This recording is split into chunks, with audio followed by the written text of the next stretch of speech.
Happy Sunday, everybody. Today we are going to discuss your vehicle's odometer and how crooks will sometimes roll the odometer back on certain vehicles they intend to sell to make them more appealing to buyers. This is my 22 Toyota Tacoma. It's got 9,000 miles.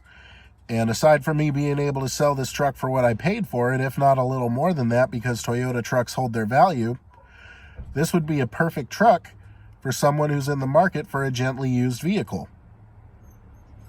This is my Highlander that's pushing 177,000, and this is exactly the kind of vehicle that a dishonest person could roll the odometer back to make it more appealing to an unsuspecting buyer.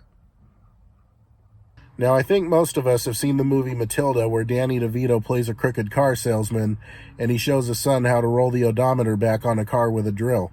And his daughter's standing there calling him out, telling him he's a crook, don't people deserve good cars, and stuff like that. Unfortunately, it does happen. So today I'm going to give you a few tips as to how you can tell when a vehicle has high mileage. So let's say that I'm a dishonest person and I'm trying to convince you that this Highlander only has 77,000 miles instead of 177. So the first thing you should get before buying any car is a vehicle history report. A vehicle history report keeps track of all the times the vehicle was in the shop for one reason or another, and if the numbers don't add up right, it'll flag it as a possible odometer rollback on the vehicle history report. I actually saw it once on an old Ford. It happened to be a car that was abused, accidents, owners didn't keep up on maintenance. Basically, they put that car through hell, and it flagged it as a possible odometer rollback. The miles weren't adding up right. It had less miles on a repair that was more current than it did on a previous repair, so it flagged it as a possible odometer rollback. Another way you can tell, if you look at my shifter, you can see it's kind of worn from years of use. Check the pedals, see if they're worn out. Check your AC button and your climate controls, because sometimes older cars with high miles, the AC will start to rub off. You'll see some wear on the climate controls. I mean, it's not a tell sign every time, because there are some cars where that's kind of a soft spot, but it can be. But a car with low miles definitely shouldn't have excessive wear or worn out bald pedals. If the car has the factory stereo, check the buttons. Same thing, if they look like they're worn out, if you hit a few buttons and they feel loose, then that could be a sign that the car has higher miles than they're actually advertising.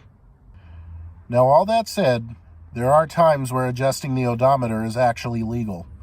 For instance, if your odometer stops working, a mechanic can get the actual miles off the car and reset the odometer back to the correct mileage once the odometer's been repaired.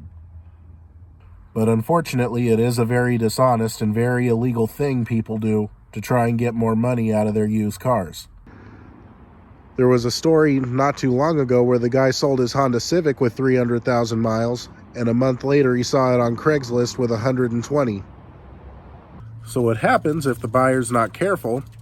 They get a car with 300,000 miles on it thinking it only has 120, and then when things start wearing out because of all those miles, the unsuspecting buyer is just going to be left wondering why is my car having all these problems, and by then the seller's long gone, probably doing that to someone else. And also remember, if it sounds too good to be true, it probably is.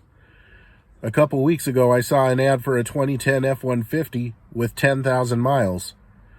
A 13-year-old truck with 10,000 miles? Right. The guy who posted it didn't even have pictures of the truck. It was just a picture of some tweaker taking selfies. Like, yeah, that's about as believable as the ads for the brand new Lexus for $1,500. But the things you got to look out for when you're on the lookout for a used car. I mean, some of it's unfortunate, but it's reality. And don't forget, new videos every Sunday. Like and subscribe if you haven't done so already. I will see you guys next week.